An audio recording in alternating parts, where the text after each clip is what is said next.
Depois disse o Senhor a Moisés: sobe a este monte, Abarim, e vê a terra que dei aos filhos de Israel. E tendo-a visto, serás recolhido também ao teu povo, assim como foi teu irmão Arão. Porquanto, no deserto de Zim, na contenda da congregação, fostes rebelde ao meu mandado, de me santificar as águas diante dos seus olhos. São essas águas de Meribá, de Gades, no deserto de Zim. Então disse o Senhor a Moisés, disse Moisés ao Senhor: Senhor, autor e conservador de toda a vida, põe um homem sobre esta congregação, que saia adiante deles e que entre adiante deles e que o faça sair e que os faça entrar, para que a congregação do Senhor não seja como ovelhas que não têm pastor. A gente sabe sobre a vida de Moisés, nosso guia estava falando ali sobre a infância, como que foi. Eu não quero me concentrar nisso, mas Moisés foi um cara excepcional, que tinha uma comunhão com Deus, uma intimidade com Deus de maneira incrível, e a ponto de, às vezes, interferir em algumas ordens de Deus, fazer Deus mudar de ideia em algumas situações, né? Como Deus falou: eu vou acabar com todo o povo. Ele falou: não, Senhor, então risco meu nome primeiro. Então, e Deus: não, Moisés, que é isso, eu preciso usar você. E ele é usado de uma forma tão poderosa. Mas teve um momento na vida de Moisés em que Deus manda ele falar com a rocha e ele fere a rocha. E nesse momento ali, causou para Deus viu isso como uma rebeldia. A gente está na caravana de aliança aqui, eu aprendo algumas coisas. Primeiro, por mais que tenhamos uma aliança com Deus, até no nível de Moisés, ainda podemos ser rebeldes aos olhos de Deus. E que Deus, por mais que Ele nos ama, por mais que Ele tenha uma aliança conosco, Ele vai tratar nossa rebeldia. Nós não temos uma carta de liberação para fazermos o que vier na nossa cabeça, o que a gente acha que é certo, e que Deus vai avalizar, vai dar o aval dele em todas as nossas atitudes, todas as nossas decisões. E aqui Deus trata a rebeldia de Moisés. Aqui Deus mostra para ele: olha, eu vou te mostrar toda a terra. Você está vendo tudo isso aqui, né? A gente estava situando um pouquinho com o apóstolo ali, aqui o Mar Morto, Jericó, Jerusalém. Aqui ele teve toda a visão da terra prometida. Agora eu pergunto uma coisa para você: você consegue enxergar muita coisa daqui?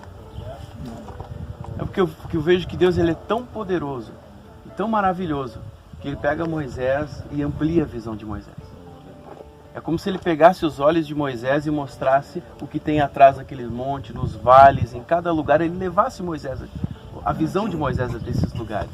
Aqui também fala para nós, líderes, que é um lugar de ampliarmos a nossa visão, de deixarmos com que os olhos de Deus possam nos mostrar o que tem lá para frente.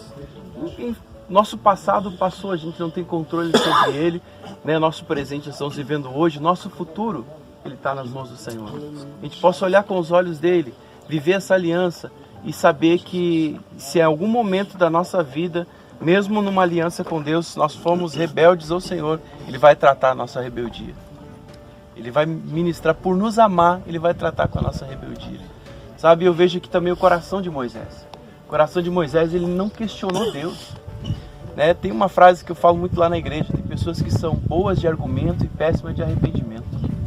Tem pessoas que você vai confrontar ela e ela começa a dar desculpa: não, porque a culpa é do fulano, é do Beltrano, eu não, né? Não, Moisés, ele não questiona, ele simplesmente aceita a correção de Deus e fala: só vou lhe pedir uma coisa, prepara um homem, prepara alguém. Moisés, até na hora de Deus repreender a rebeldia dele, ele está preocupado com o povo, ele está preocupado com o povo não se perder. Sabe, o coração de um líder de excelência é isso. Ele não está preocupado com ele está preocupado com aquilo que Deus chamou ele para fazer, com a obra que Deus chamou ele para fazer. Eu sei que eu estou diante de pastores, de líderes aqui. Ah, mas eu não sou pastor. Mas você é um líder. Você tem que primeiro liderar a sua vida. Você não consegue liderar a sua vida, né? Então, todos nós aqui somos líderes. Então, eu vejo assim, ele está preocupado com a continuidade do projeto. Sabe? Ele diz: olha, eu sei que o meu tempo acabou, mas a tua obra é muito grande e ela não pode parar. Sabe? Nós todos temos um momento da nossa vida. E vai chegar um dia em que nós vamos ter que passar o cajado para alguém. Isso é fato. E que a gente possa preparar alguém. Porque Moisés preparou um sucessor. Moisés preparou Josué. Estava pronto. E ele conseguiu transferir, ele falou, Deus, prepara alguém. Ele nem sugeriu Josué.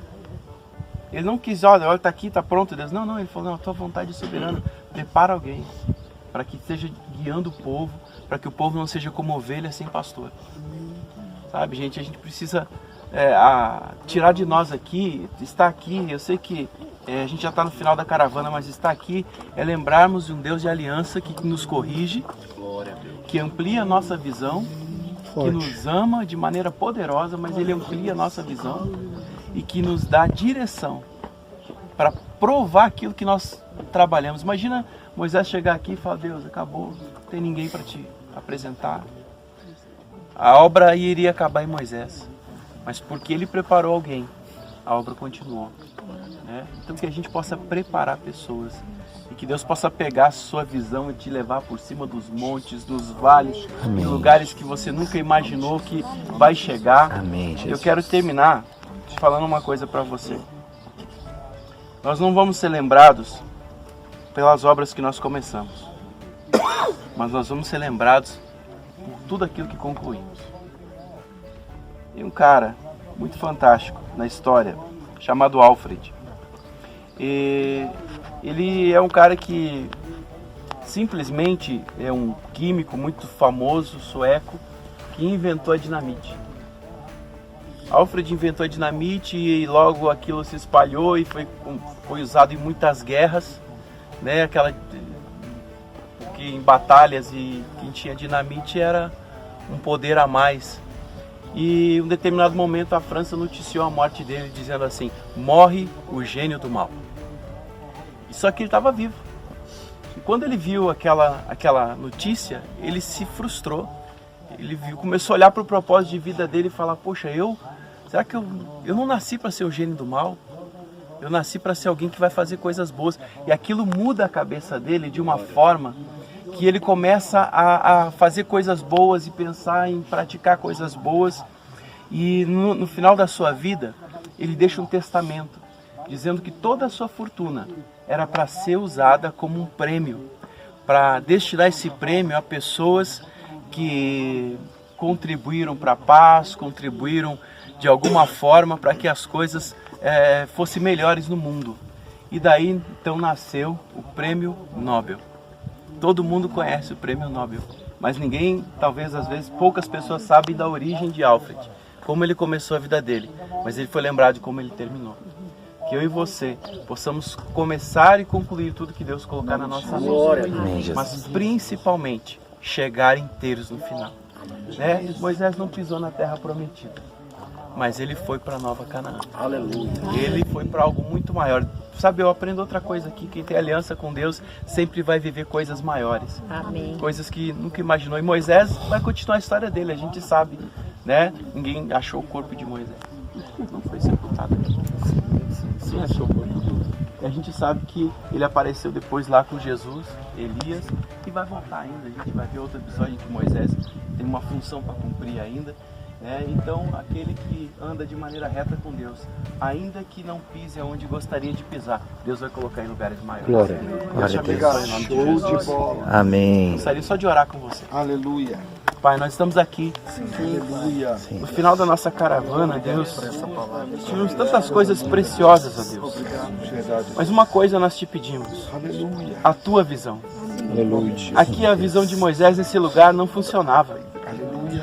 Aqui nesse lugar a visão de Moisés era limitada, mas temos uma aliança contigo, firmamos uma aliança contigo, temos uma aliança uns com os outros, e o Senhor amplia a nossa visão, o Senhor nos mostre coisas que nós não enxergamos, que o Senhor mostre coisas que ainda tem para realizar no nosso ministério, na vida de cada um dos teus filhos, seja em qual área for, seja na área empresarial, seja na área ministerial, seja na área pessoal, que o Senhor possa mover e nos mostrar, Pai.